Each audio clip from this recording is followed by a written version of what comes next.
All right, guys, welcome back to the channel. I've been trying to make this video, man, for a couple of weeks, but Florida weather just has not cooperated. So, you know how I said that I was not gonna mod the Corvette? Well, I couldn't keep that promise.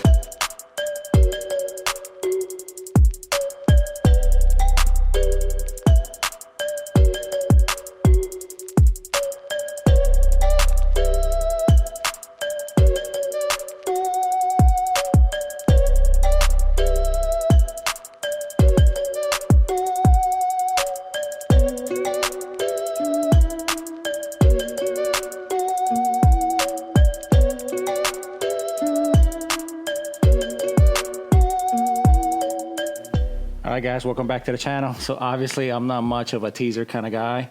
Check it out, man. This thing had a major transformation.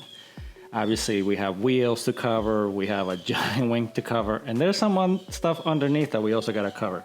Shut up, you stupid birds. Man, these freaking birds won't shut up. But honestly, it's been so many weeks. I've had this wing already for almost 4 weeks, and the weather has just been atrocious this whole time in Florida. Obviously, I'm in Florida, so rain, you know, and all that kind of stuff. So I'm sorry about the birds. I'll try to edit them out. But anyways, yeah, man, check it out. So obviously, this is an APR, okay? This is a JTC 500 foil, I believe is what it is, okay? And chassis mounted. So the setup comes with this lip. It replaces the factory, you know, spoiler kind of deal, okay? And honestly, it fits really good. You know, there's a couple things that I'm not 100% happy with, but you know, for aftermarket, for something that, you know, is chassis mounted and stuff like that, you know, it fits really good. Really modifications to like the bumper is really you just have to open up some holes here on the top and a couple modifications inside that you don't see, okay? But other than that, it's pretty plug and play. It comes with a replacement little tail light here. It's kind of chintzy, but it does work. And obviously this thing is ginormous. So this is the 74-inch foil, okay? Depending on the angle that you look at it, this may look like it's wider than the car. Like if you look at it like this, it looks way wider than the car, but it's really not. It is still inside the fenders, but just kind of barely so, okay? So, you know, you definitely have to be careful. I already clipped myself with this a couple of times. I bought this used off of Facebook Marketplace. There was a guy, semi-local to me, but he was actually able to bring it to me. This is a wing that I wanted for a long time. I wanted either an OEM C7 ZR1, okay, or like the actual legit ZR1 wing, or this wing, just because I think this is the cleanest install. And like I know that the, you know, the APR stuff is not like, you know, made specifically, like this foil is not made specifically for this car. It's kind of generic. So it's probably not like the best wing you can get. But honestly, I'm not a guy that needs aero at this point. Okay, this honestly for me was just more for looks. Now, I did not expect how deep this is. Okay, so this is, I don't know, 12 inches or something like that deep. So it's ginormous. You could literally eat lunch on top of this thing, no problem. And right now it looks a little wonky because I have it set up at like a 0 angle. Okay, so it looks like, you know, it kind of has a divot here, but obviously once you give it a little bit of an angle, it'll look much better. But I think for now, first day, you know, that I take this out to the track, I'm gonna try it like this. I am gonna bring like, you know, I think to measure it, to like bring it down and just do some testing. Obviously I gotta do some testing. I don't think I have enough splitter or front downforce to be able to put this thing at max attack and not have the carb like be super understeery. But you know, I guess we'll see. Either way, I'm excited because I think that it looks much better. It looks super aggressive, okay? It's ginormous, but it looks really good. My wife was like, what the heck did you do? Okay, but it looks really good. Like I've driven it a couple times on the street and everybody's like taking pictures and stuff like that. It's just insane. But it's definitely gonna be more efficient even at 0 degrees, okay, than the factory, you know, wall basically that is, you know, kind of like an air brake more than a wing, you know what I mean? So I'm expecting that the car should pick up some mile an hour, okay, in the straights and stuff like that. And we'll see, you know, we'll see how much angle I can give it. And one of the things that I've always wanted with this car was to have more rear grip, okay? I never felt like the car understeers a lot. Maybe I don't push it hard enough, but the first thing that would let go would be the rear every single time. So I think I would welcome a little bit of understeer. That would feel a little bit safer to me. Maybe that would enable me to feel more confident and push the car a little bit harder. And really what determined me the whole time from buying this wing from the beginning, or even the stock wing, is the price. You know, I didn't want to drop $5,000 plus on something that I really don't need, okay? But this was such a good deal that I just couldn't pass it up. So the wing is used, like I said, but it is in really good condition. I did give it a minor polish, ceramic coated it and everything like that. So it looks really, really good. Hopefully it stays like this. APR stuff is kind of known to get a little yellow over time. So we'll see, you know, but you know, you can always just take it off and re-clear it. No big deal there. Okay, the next obvious thing in the transformation and the looks over here, obviously, is these wheels, man. This is going to be something that a lot of you are not gonna like, and a lot of you may really, really like. I really like this kind of look. I know it's kind of like the Subaru-ish kind of thing, you know, the blue and the gold. But I really, really like JDM stuff. I know the Evo's not here, but you guys know I love my JDM stuff. I have had tons of Volks and stuff like that.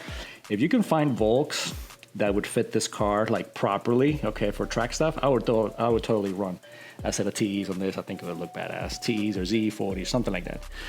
But you know, that's not an option. So I've always gone with like BC or Signature. Okay, so I reached out to the guys at Signature and I was like, hey man, you know, I really, really want to do a gold setup, like a JDM type gold, you know, on the Corvette. I would think that would look so badass, you know. So this is a newer model to the Signature line. This is the SV 903, okay? So as you could tell, it gets some inspiration from the Forge line, right? You can see that the Forge line type of deal there in the middle. But this also is very similar in the spokes to the wheels I already had, the SV 502s, okay? So I really, really like it, man. The detail on these things is just so nice, man. The spokes are nice and cut out here. It's just a really, really nice looking wheel. This definitely makes it pop. So let me know down in the comments, guys. What do you guys think? Is it too much? Do you like it? Do you not like it? What do you think about the blue and the gold? Don't mind the rusty brake discs. I actually washed the car almost a week ago, and it's been sitting in my garage because it's just been raining and raining and raining the whole time.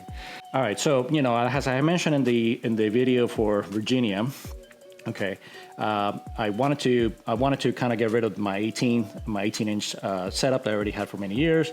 I did get a set of 18-inch to replace those Apex, okay, because I think 18-inch is still, you know, the more affordable.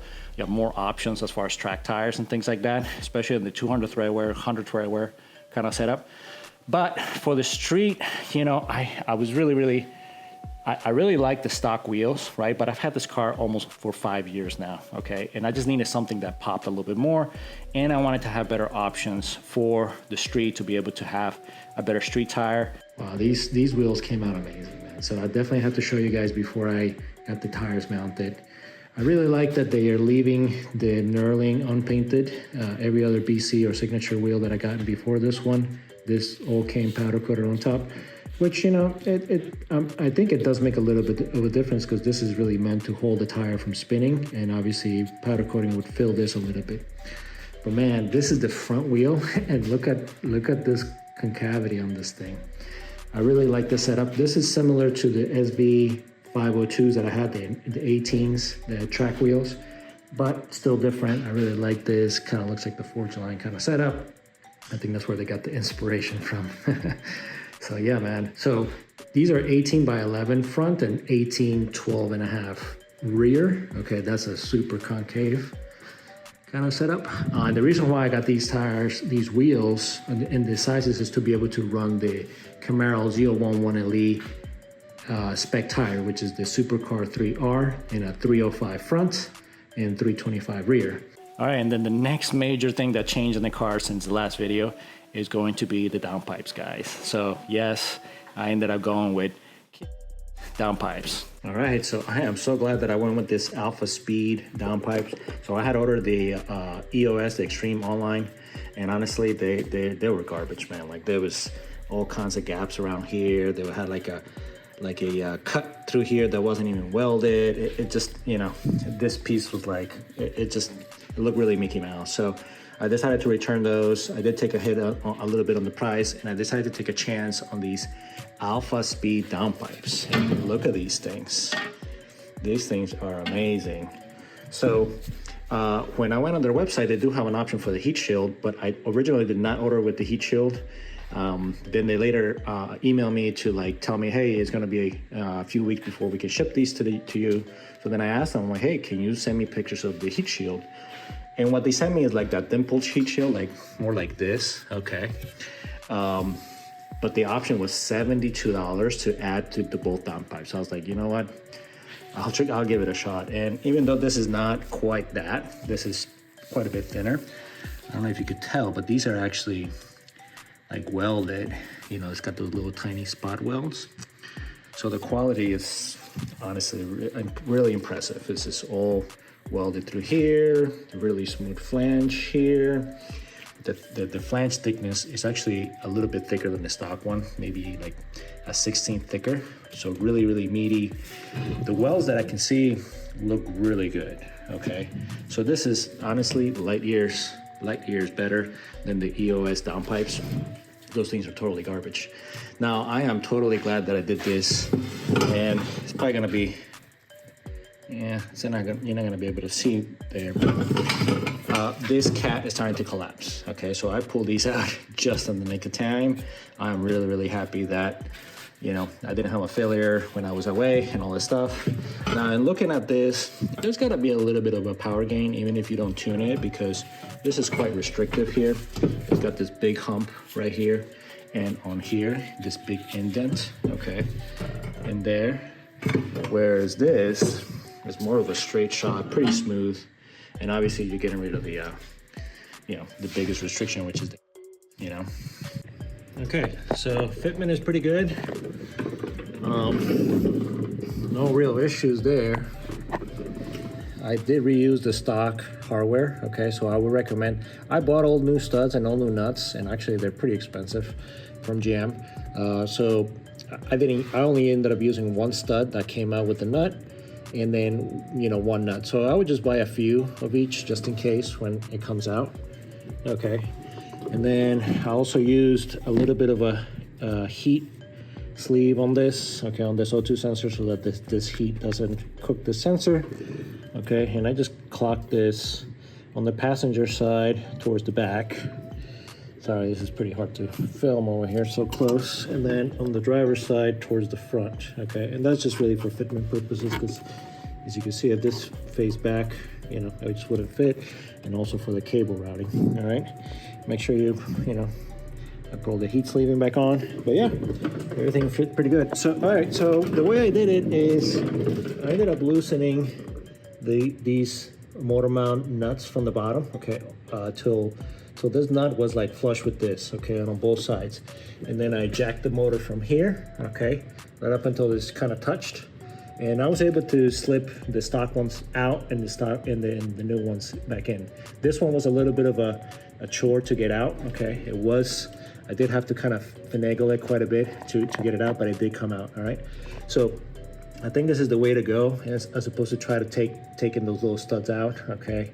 I can see how those could strip, all right. And then I torqued everything to spec, obviously new gaskets and everything like that. So now I can go ahead and finish up the install. All right, so let's hear what this thing sounds like now with the downpipes.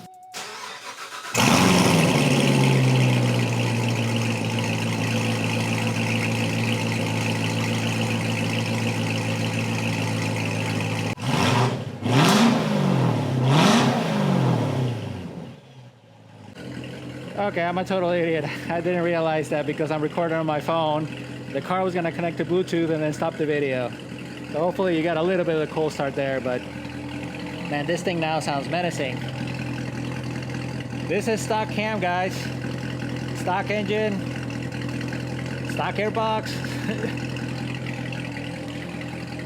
Oh, and another thing I forgot to mention with the key release downpipes is that I did reinstall the factory X pipe, okay? Just because I didn't want to deal with a lot of the fumes. Like right now, it's a little fumey. but it's not obnoxious, okay? It's like, it doesn't make my eyes bleed or anything like that. Eyes water, you know what I mean? It doesn't smell that foul. And then once it warms up, the smell completely goes away. And the sound, man, is just crazy. It's really the same kind of tone. It really didn't change the tone, but it just made it more, right? With the valves closed, we're gonna go on a ride, but with the valves closed, you know, you get a little bit more volume kind of everywhere. And then once these things are open, man, it's like, you know, all bald eagles, boy.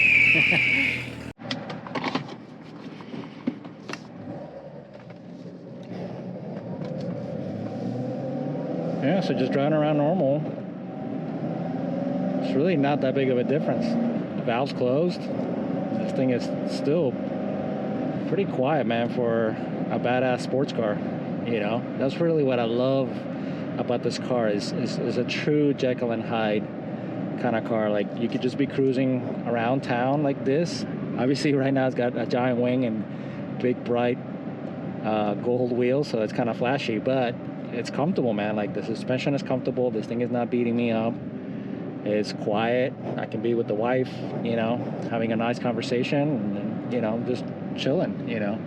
The bad thing about this car is that it's just really big, really low, and the throttle, you just have to be kind of careful. You know, this driving this car around town is like having blue balls all the time. Sorry ladies if you guys are watching, but the guys don't understand what I'm saying. It's just like pent up, you know. You can't really use this car through, you know, anywhere near its potential, 20%, you know, around town. This is honestly an eighth throttle, and this thing just pulls effortlessly, you know. All of a sudden I'm going, you know, beyond the speed limit, you know. So, okay, now if I put this thing in sport, we're gonna get a lot more sound, but it's also gonna be a lot dronier. There's a lot more bass in here, a lot more reverberation, getting a little bit of a rattle back there. That started before the wing, because I did have the downpipe before the wing, okay?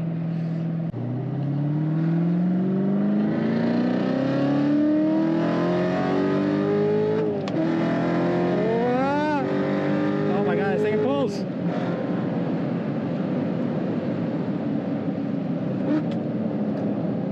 Wow. Okay, so... okay. Wow, okay. Guys, it is a little faster now. It could be placebo effect, you know, but even without a tune. But oh, okay, I didn't talk about this. So with the downpipes, right, I did use the Big Daddy 90-degree O2 spacer thingies. Okay, hold on, let me put this thing in tour so you can hear me. Back into cruising mode. Okay, so I did not get any O2 codes, right? But I did end up getting a weird, like, boost performance or map performance code. Okay, it was like a P012B, right? So at first I was like, because when I raised the motor to install the downpipes, there's like a map sensor on the back side of the supercharger. So I thought, oh, maybe when I raised the motor, like, that sensor, maybe like it was pressed against the firewall somehow. So I thought maybe I damaged it. So I'm like, okay, so I ordered one from the dealer. It wasn't really that expensive. Replaced it, which is really tricky to get in there. Nothing, same code. So I'm like, okay, maybe there's another one of the map sensors that crapped out, because this thing has like 3 map sensors. So one in the back of the supercharger, one by the throttle body, and then there's another one like chilling on a bracket on the top of the supercharger. I think that's just supposed to read barometric pressure. Anyways, I moved the sensor around, same code. So I'm like, oh crap, well, you know, what the hell? So then I looked in the forum. There was only like one thing that I saw. So there was a guy that said that they replaced the blow-off valve, not the blow-off valve, but I don't know what you call it in a supercharger, the inner throttle body that bleeds off pressure. Okay, there's a solenoid that controls that. If you look on the front of the supercharger, it looks like there is like a wastegate type of thing. So I ordered that sensor, replaced it, and guess what? The code kept coming back. So I did have to get the car tuned to delete that code. Okay, it ended up being that I guess the 2019s may have a better calibration from the factory, where the parameters where you could be higher or lower on boost, they're a bit tighter. So it's a bit of a narrower window that if you're above, it's going to throw you a limb mode, and if you're below, it's going to give you one of these performance codes, one of these low performance codes, or yeah.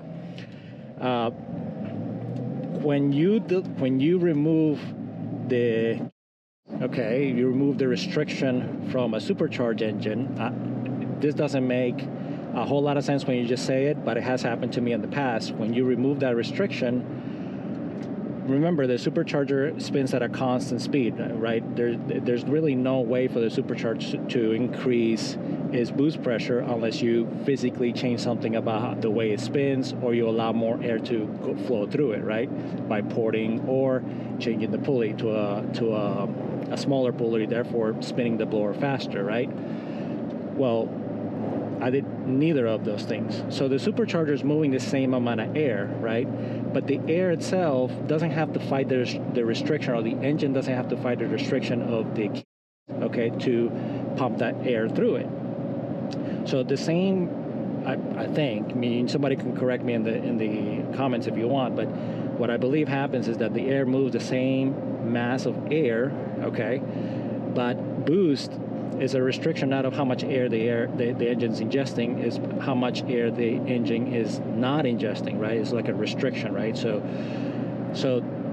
it's pressure in the manifold, right? So you're moving the same amount of air with less restriction, therefore the boost drops by a little bit. Same thing happened in my C6 ZR1 when I did just headers, When I did just headers, same thing happened. It made more power at less boost, right? But it also required more fuel, right? So more fuel because you're having more air, right?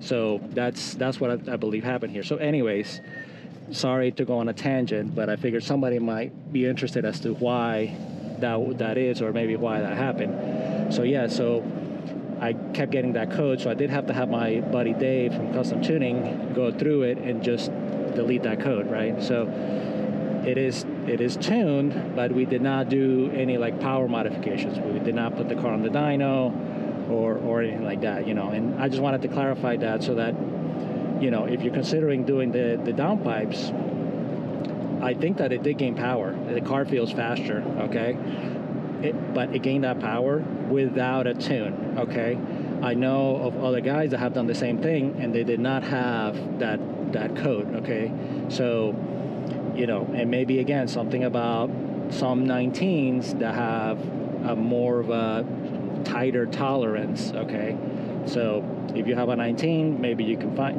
maybe you'll have that issue. But, if you have an older car or an earlier built 19 without this particular calibration, you may be okay, with just the O2 sensor spacers. And guess what? We did not even touch the O2 sensor codes or anything like that. We left like, a lot of things that you would like delete or change when you do a tune, like overcat temperature. If you know about these cars, there's a calculated kitty temperature, and when you get to that point, it's going to dump extra fuel to try to keep those kitties cool, Well, I kept that in place, also because I had the stock X-Bike back in here, So I do want to keep those alive, And honestly, I did not need more power. I did not do this to gain more power. I did it, because I kind of had to. I knew that, my kids were going to fail. We're failing. Pulled them out just in time.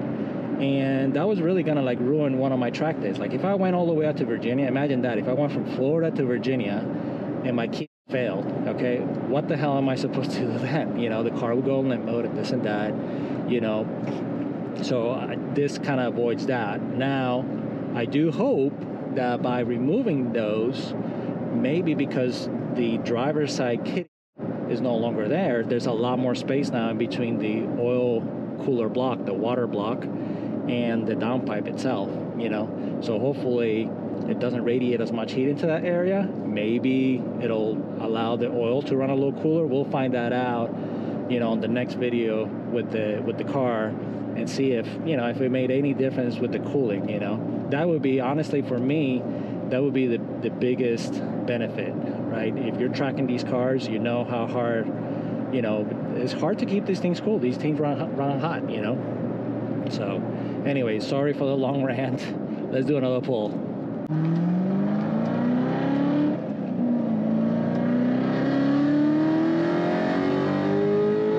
Oh yeah, this thing definitely pulls harder.